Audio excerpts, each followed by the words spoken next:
Hi, I'm Randy with Premier Construction, and I thought I'd do a quick video on how to measure a window for replacement.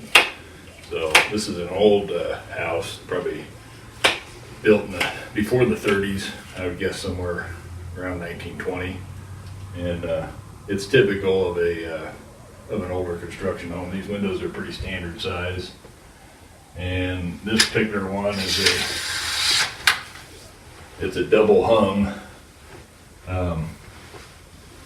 window. They aren't very efficient as far as keeping weather out, so that, a lot of times people want to replace them with a nice low E window. And in this case, I thought I'd show you how to measure for a new window.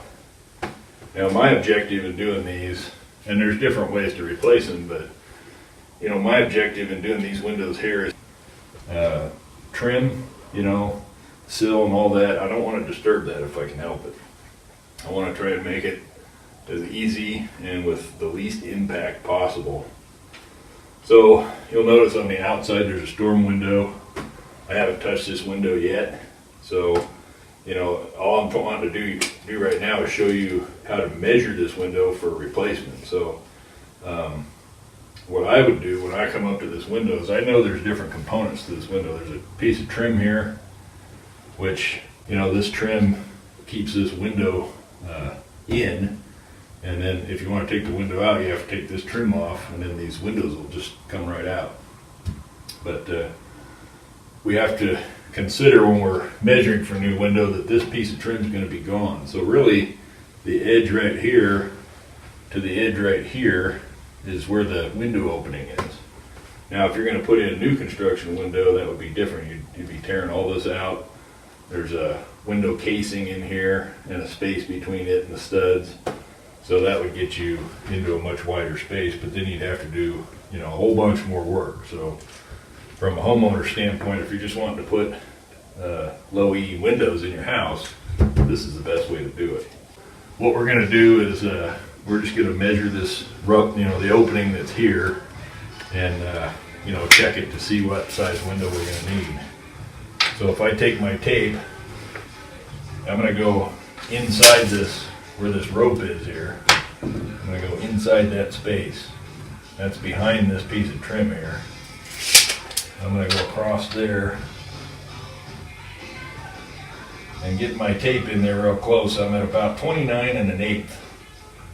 So I'm going to want to order my window at 29 because I want to leave, as little gap as possible. That way, it just fits in there nice and tight. You can put minimal shims in there, put a little insulation behind it, and you don't have to fill a whole void around it. There's already a window frame here. There's already a void space behind it, and anything that we add to it is just taking away window area. So I like to make them nice and tight. This house is already settled, it's old, it's not going to move, and the only thing we got to worry about is expansion and contraction in the vinyl window, and that's not going to be greater than about 1/8 anyway. So, with the window, the way the window is designed, I've always done this, and it works really well. Never had a problem with them. So, again, I measure across here, so I got 29 inches, and when I measure the height of the window, I want to bring this up. This one moves pretty easy. Hopefully you'll be able to move yours easy if you're going to measure. There's a lip right here on this sill. It's about 3/4 of an inch, sometimes as much of an inch. I think it measures out to around 1 inch when you measure it. Drops down to the slanted part of the sill. So I want the window to sit on that slanted edge. Now I don't want to measure back here because that's lower than right here. So I want to measure as close to the front as I can, and then I come all the way up into the top, which in this case, this is flush right here. And I can see that it's about 61 5/8. So I'm going to order my window 61 1/2, and that gives me just a little bit of fudge room. And then, they also want to double check, which I've already done, to make sure that this window is square, this opening is square, because that'll affect that. If it's not square, you'll have to allow for that. So, I've measured across here. I know it's 61 or 61 5/8 all the way across. I know it's 29 1/8 all the way up.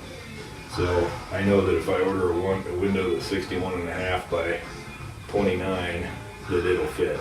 So that's just a quick, lesson on how to measure that window, because it's going to take a couple weeks to order that window. So you're not going to want to tear your window apart and try and figure it out that way. You need to get a measurement. That way you can take it to your lumber yard or wherever you're gonna. Menards, Lowe's probably has them. Home Depot. I'm sure all those places have windows. But you're gonna want to be able to take them a measurement and tell them that your window is 61 1/2 high by 29 wide.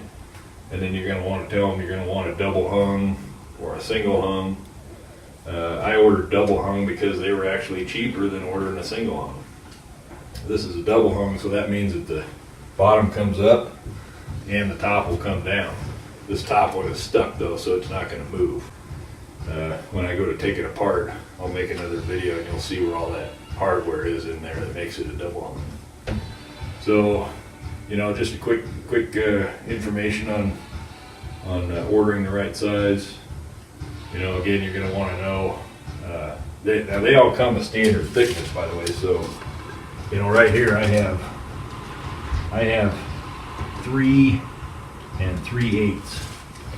Now, in this case, that might be enough.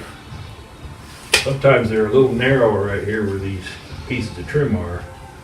So, like the last window that I did in the same house, I had to take about 1/8 of an inch off of this right here so that window would sit between this blind stop and this thing here, as the bottom of the window would sit there. So, and then I'll go and I'll put these pieces of trim back on after I put the window in to kind of keep that same uniform look. There's been times where I've been requested not to do that, and I've just caulked right along that edge. And because the window sits in there nice and tight and square, you're not having to beat it in. I mean, it sits right in. It's not tight, but when you screw it off and you've shimmed it and you put the insulation in there, you have a very minimal crack around the edge. So, I'll just take some Alex plus caulk and, caulk around there, just a nice fine little bead, and, then paint that, and it looks good. So, and it has a real clean, real tight look. But in this case, I'm going to put this trim back on because I've been requested to do so, and it'll just maintain the look of this older traditional style window opening. So, that's basically it. I can't think of anything else to add right now. So, thank you for watching.